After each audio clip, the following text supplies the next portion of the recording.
يا مساء الورد والفل والياسمين على عيونكم الحلوين. ازيكم عاملين ايه؟ يا رب تكونوا في اتم الصحة واحسن حال.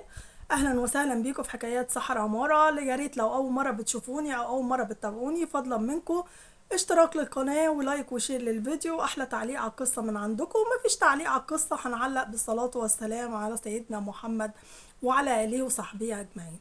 ويا ريت تحطوا لايك، يعني الصبع ده اجي انا امسك ايديكم واحط اللايك، يعني مش معقول حتى ولا لايك ولا تعليق ولا اي حاجه. شجعوني يعني، حتى حطوا لايك. قصه النهارده عن بنوته بتقول انا عندي 26 سنه، مولوده في عيله بسيطه، يعني على قدها في منطقه شعبيه. بابايا توفى وانا في سنه 6 ابتدائي. بابايا كان شغال حكومية وكان مرتبه على قده. فبعد ما توفي يا دوبك بتمشي من نفسها بالمعاش. مامتي كانت بتعرف تخيط وتفصل. ابتدت بعد وفاة بابا ان هي تشتغل في مجال الهدوم والتفصيل يعني. بس طبعا مفيش، مش ماشي، لان الناس دلوقتي كلها بتفضل الجاهز. ناس قليلة جدا هي اللي بتفضل التفصيل. كانت خياطة شاطرة جدا. كملت تعليمي لغاية الثانوي. ماما بعد كده جالها فشل كلوي. ابتديت تعمل غسيل، بعد كده ابتدت حالتها تتدهور لحد ما وصلت سنة رابعة كلية. مامتي توفت في سنة رابعة وما كنتش عارفة اعمل ايه، لاني ما كانش عندي حد، ولا عندي اخوات ولا عندي عمات ولا جيران ولا اي حاجة. هي جارة واحدة اللي كانت صاحبة امي ده كل فين وفين، عشان كان جوزها يعني طبعه وحش قوي، فكانت بتدخل وجوزها مش موجود. غير كده ما كناش لينا علاقة بيهم ومش مفاهمين حد اللي احنا لينا علاقة بيهم. هي دي كانت حياتنا. ليا قرايب بس عايشين في الصعيد. طبعا انا مش عارفه اعمل ايه. مامتي توفت في سنه رابعه. طبعا معاش بابايا بسيط جدا. اضطريت ان انا اشتغل. انا جسمي حلو ومش هقول ان انا ملك الجمال، لا انا جمالي متوسط، بس الحمد لله جمالي معقول. وابتديت انا طول عمري بحب الرقص وبحب الموسيقى وبحب الحاجات دي، والحمد لله بقيت ماهره في الرقص. رحت بعد كده قلت خلاص بقى انا عايشه لوحدي والناس كلها عماله تبص لي بطريقه وحشه، لازم اجيب فلوس تخليني حتى اكمل السنه بتاعه الكليه. اشتغلت فنانه استعراضيه. واحد معايا زميلي من الجامعه ان انا اشتغل يعني وكده. المهم صاحب الفندق شافني وقال لي تمام. اشتغلت وبقيت اروح الكليه لغايه ما خلصت سنه رابعه. وبعد كده وسع شغلي ومجالي، ابتديت اشتغل على النت، ابتديت انزل واشهر نفسي وبقيت مشهوره جدا. بس كان لازم اسيب المنطقه اللي انا فيها، لان هم ابتدوا يبصوا لي على ان فنانه الاستعراضيه دي رقاصه وست مش كويسه ولازم تفرط في جسمها، وان انا فيا كل الصفات الوحشه. طبعا انا شغاله الشغلانه دي بس الحمد لله يا رب. حتى بدله الرقص ما بلبسهاش عريانه، مفتوحه من فوق شويه، لكن كلها سويتات حلوه قوي، مقفوله ضيقه على الجسم، بس كلها ما فيش حاجه من جسمي باين ولا اي حاجه من جسمي الحمد لله. من ساعة ما اشتغلت أنا بقالي سنتين شغالة في الوضع ده، وبقيت مشهورة جدا في أكبر الفنادق بشتغل فيه. وفي يوم لقيت واحد قاعد على ترابيزة، شاب صغير كده محترم وسيم، وبص تحس ان هو راجل بودي جارد اللي وراه والكلام ده كله، تحس ان هو راجل مهم. طلب ان انا اقعد معاه على الترابيزه. انا برافضه جدا موضوع الترابيزات، انا بخلص النمره بتاعتي وبروح على طول. ماليش دعوه بقى ولا ترابيزه ولا تقعد مع حد ولا اي الكلام ده، ولا حتى ان انا اروح حفلات خاصه. دولة عربية مش من مصر، مش هقول فين البلد. المهم الراجل ده غني جدا، باباه عنده مجموعة شركات وعنده فرع هنا في مصر.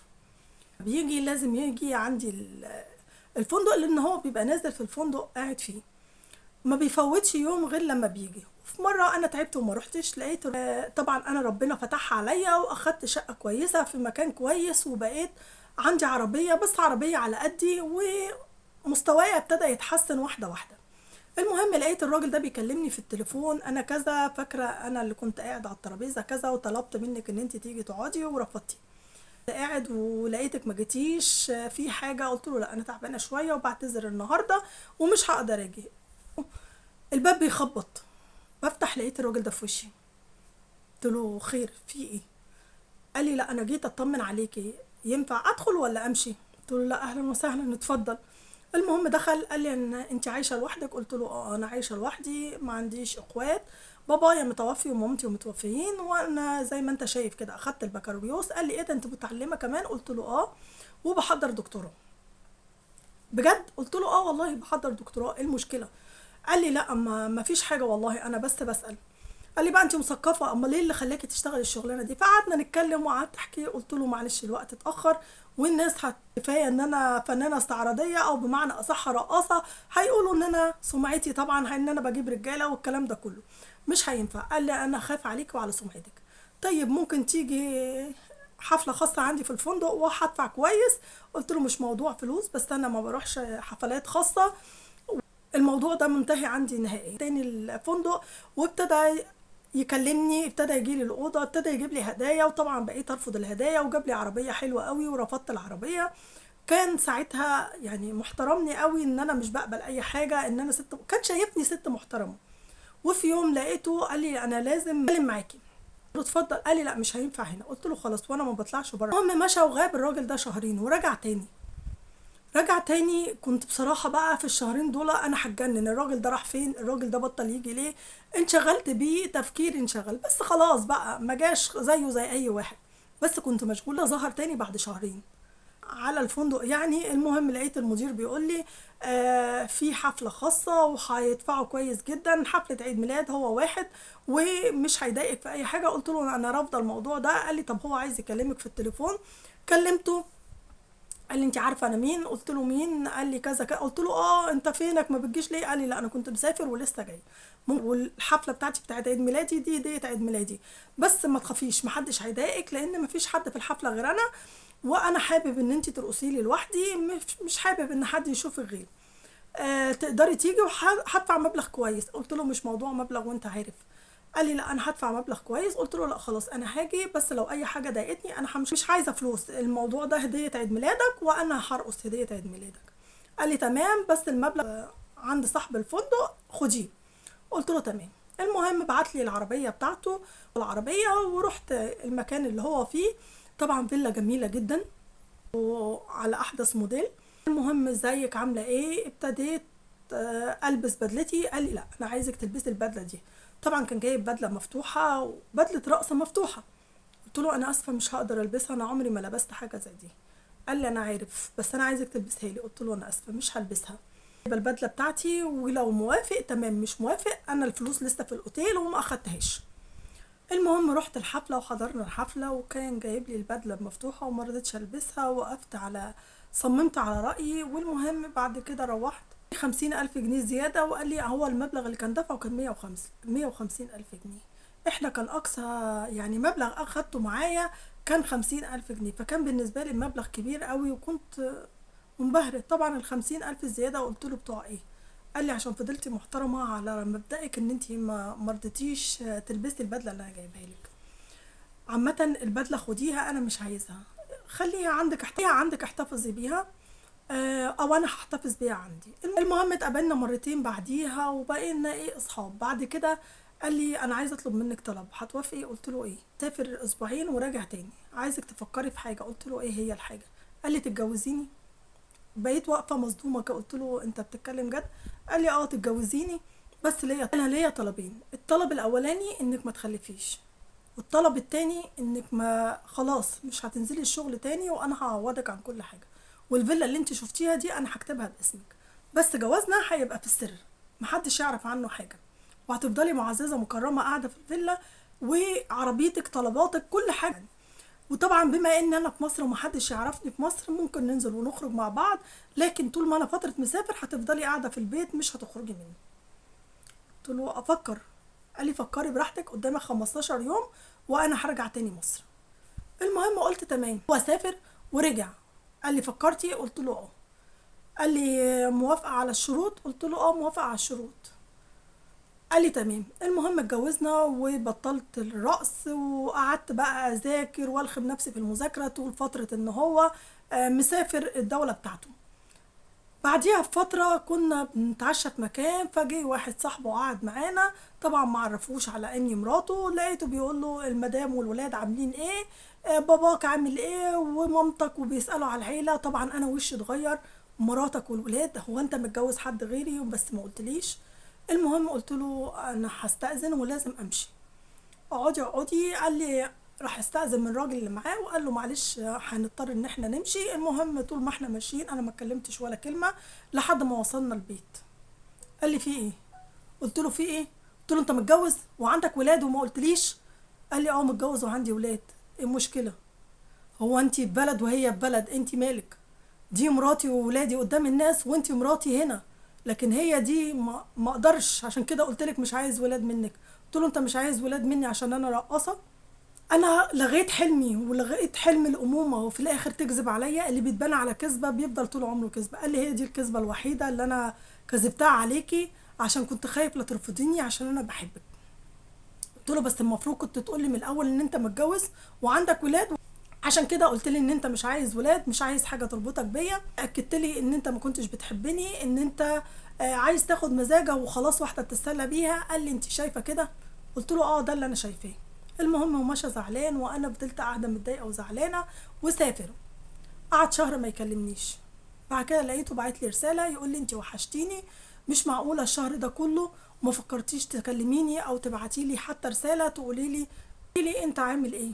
هو انا ما وحشتكيش؟ قلت له انت مشغول بمراتك وولادك، ما فرقش معاك طول الشهر ان انت تسال عليا. انا اللي قاعده لوحدي بين 4 حيطان. انا يومين وجاي. المهم جه ولقيته جايب لي طقم الماس في منتهى الجمال، خرافه. يعني مش هقولكوا عامل ازاي، قيم جدا. قدمهولي واعتذر وقال لي انا اسف ودي هديه اعتذار ان انا كذبت عليك، مش هيحصل الموضوع تاني ومش هكرره تاني. قلت له تمام. سامحاني؟ قلت له مفيش حاجه في ايدي ان انا اعملها، بس انا مش عشان موضوع الهديه، بس انا مضطره ان انا اقبله. انا ما بقاش ليا حد في الدنيا غيرك، وانت منعتني عن شغلي ومنعتني عن حياتي، فخلاص مفيش حاجه اقدر اعملها. حتى الخلفه حرمتني منها. الشهرين بتوعه، في الشهرين بتوعه انا ضغط، وكان مخليني ان انا مركبه وسيله عشان خاطر ما يبقاش في حمل. المهم طلب مني ان انا ارقص له وكده، وقعدنا وابتديت ارقص وابتديت اتدلع عليه، وانا برقص لقيت نفسي وقعت من طولي. بس كنت حاسه لا لازم تروحي للدكتور، وغصب عليا قلت له لا ممكن يكون دوخه عشان بقالي كتير ما رقصتش، عشان بقالي كتير ما اتحركتش، ممكن يكون ده السبب. لا لازم نروح الصبح ونطمن انت في ايه. وطلعت حامل.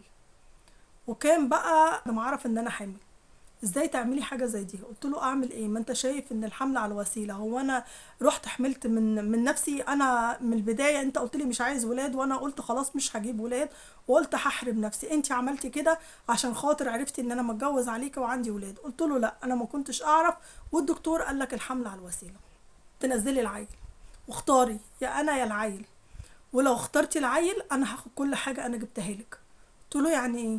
قلت له خلاص سيب لي العيل ومش هخليه يقول لك يا بابا، اكنك واحد قريبي من بعيد، اكنك انت جوز امه.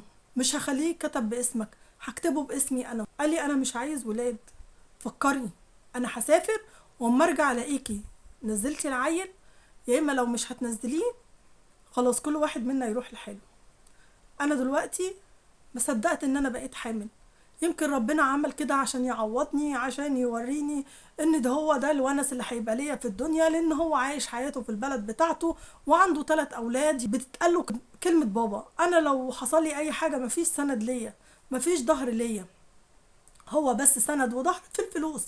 غير كده انا الفلوس انا كنت بعملها وعندي فلوسي في البنك مش محتاجة ليه، بس انا كنت عايزة ونس، كنت عايزة فعلا. هو كان زوج صالح، ان هو بيضلل عليا، ان هو كان حنين جدا معايا، ما كانش مخليني عايزه حاجه.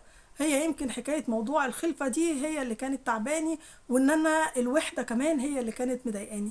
كان جايب لي واحده عايشه معايا في البيت بتخدمني وتشوف طلباتي ومنها تونسني. بس انا كنت الحياه طول ما هو مسافر مقطوعه الدنيا كلها، خلاص مفيش حياه كانت بالنسبه لي. يقعد شهر، يقعد 2، يقعد 10، بتبقى الحياه مقطوعه وما بخرجش اساسا من البيت. انا مش عارفه اكمل الحمل واسيبه وخلاص ارجع له كل حاجه وارجع لحياتي القديمه، ولا اعمل ايه؟ مش هرجع للرقص لاني خلاص مش هعرف ارقص تاني، وبقالي كام سنه، لان خلاص مش هينفع ابني او هكرس حياتي لابني. انا دلوقتي هو سافر وسابني وبقاله 5 شهور مش بيسأل عليا، وانا قررت اجيب الحمل واكيد هو عارف اخباري. المهم ولدت وكتبت العيل بيه. هو قطع اتصاله بيا ولا بيبعت لي فلوس ولا اي حاجه، عامله زي البيت الوقف، ولا مني متطلقه ولا مني متجوزه ولا مني اي حاجه، ومش عارفه اعمل اي حاجه ومش عارفه اسال عليه فين، لاني هناك وخايفه اروح الشركه حد باباه ان هو متجوز او ان في حد بيسال عليه. مش عارفه اعمل ايه.